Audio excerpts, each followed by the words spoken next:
ನಮಸ್ಕಾರ ಸ್ನೇಹಿತರೆ, ಮತ್ತೊಮ್ಮೆ ನಿಮಗೆಲ್ಲ ಕನಕಪುರ ಕಥೆಗಳಿಗೆ ಆತ್ಮೀಯ ಸ್ವಾಗತ. ತುಂಬ ದಿನಗಳ ನಂತರ ಮತ್ತೊಂದು ವಿಡಿಯೋದೊಂದಿಗೆ ಮುಂದೆ ಬರ್ತಾ ಇದ್ದೀನಿ. ಇದು ಯಾವುದೇ ಪ್ರಮೋಷನಲ್ ವಿಡಿಯೋ ಅಲ್ಲ. ಅಕಸ್ಮಾತ್ ನಮ್ಮ ಕನಕಪುರದವರು ಅಥವಾ ಬೆಂಗಳೂರಿನವರು ಯಾರಾದ್ರೂ ಒಂದು ದಿನದ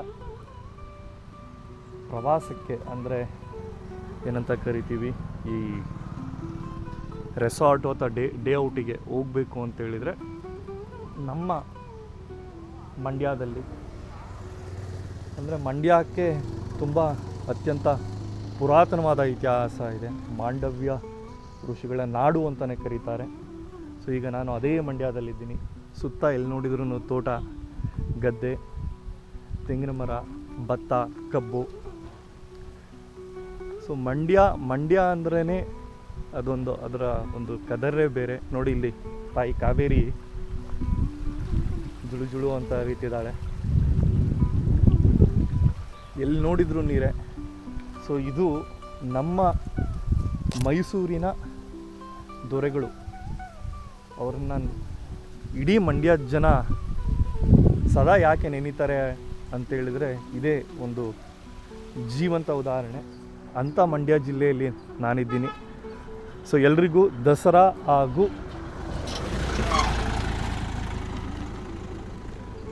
ನವರಾತ್ರಿಯ ಹಾರ್ದಿಕ ಶುಭಾಶಯಗಳು. ಬನ್ನಿ ರೆಸಾರ್ಟಿಗೆ ಹೋಗೋಣ.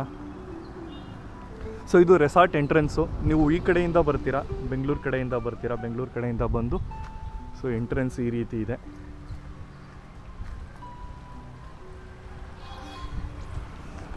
ಬನ್ನಿ ಒಳಗಡೆ ಹೋಗೋಣ.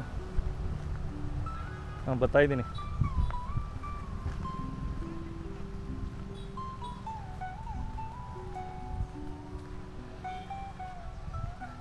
ಇಲ್ಲೇ ಪಕ್ಕದಲ್ಲೇ ಕಾಲುವೆಲಿ, ಇದು ಕಿರುಗಾಲ್ವೆ. ನಿಮಗೆ ಒಂದು ದೊಡ್ಡ ಕಾಲುವೆನೂ ತೋರಿಸ್ತೀನಿ ಬನ್ನಿ. ಹೀಗೆ ಒಳಗಡೆ ಬಂದರೆ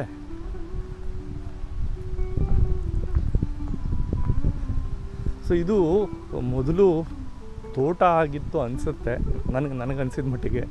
ಈಗ ಅದನ್ನು ರೆಸಾರ್ಟ್ ಆಗಿ ಕನ್ವರ್ಟ್ ಮಾಡಿದ್ದಾರೆ. ಬಂದ ತಕ್ಷಣ ಇಲ್ಲಿ ನಿಮಗೆ ಒಂದು ದೊಡ್ಡ ಕಾಲುವೆ ಕಡ ಇದೆ. ಕಾವೇರಿ ತಾಯಿ ಹೇಗೆ ಹರಿತಾ ಇದ್ದಾಳೆ ಅಂತ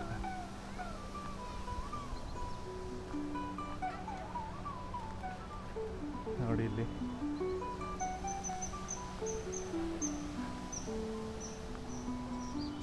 ಇದು ಎಂಟ್ರೆನ್ಸು. ಬನ್ನಿ ರಿಸೆಪ್ಷನಿಗೆ ಹೋಗಿ ಕಂಟಿನ್ಯೂ ಮಾಡೋಣ.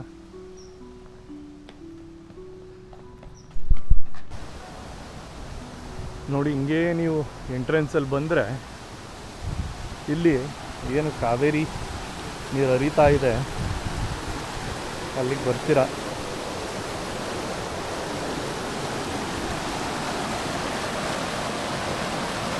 ಅಲ್ಲಿಂದ ನೀರು ಬೀಳೋದು.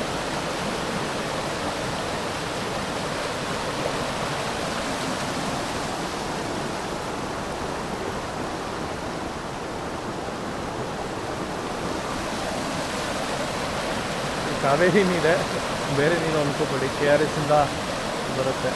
ಇದು ದೊಡ್ಡ ಚಾನಲ್ ಅನಿಸುತ್ತೆ. ನೀವು ಈ ಥರ ಪ್ರವಾಸಿ ಸ್ಥಾನಕ್ಕೆಲ್ಲ ಬಂದಾಗ ಗಲೀಜು ಮಾಡಬೇಡಿ ಅಷ್ಟೇ. ಯಾಕೆಂದರೆ ನೋಡಿ, ಈಗ ಅಟ್ ಪ್ರೆಸೆಂಟು ನನಗನ್ಸಿದ ಮಟ್ಟಿಗೆ ತುಂಬ ಚೆನ್ನಾಗಿ ಕಾಣಿಸ್ತಿದೆ.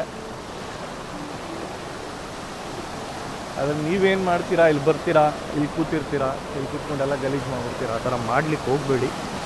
ಬನ್ನಿ, ಒಂದು ಇಲ್ಲಿ ಬೆಂಗಳೂರಿನ ಜಂಜಾಟ ಮರೆತು ಆರಾಮಾಗಿದ್ದು ನೋಡಿ. ಈ ಥರ ನೀವು ಇಲ್ಲಿ ಪೇಪರು ಇದೆಲ್ಲ ಹಾಕ್ಬಿಟ್ರೆ ಚೆನ್ನಾಗಿ ಕಾಣಿಸಲ್ಲ. ದಯವಿಟ್ಟು ಅದನ್ನು ಮಾಡಲಿಕ್ಕೆ ಹೋಗಬೇಡಿ. ಬನ್ನಿ ಹಂಗೆ ಮುಂದೆ ಹೋಗೋಣ.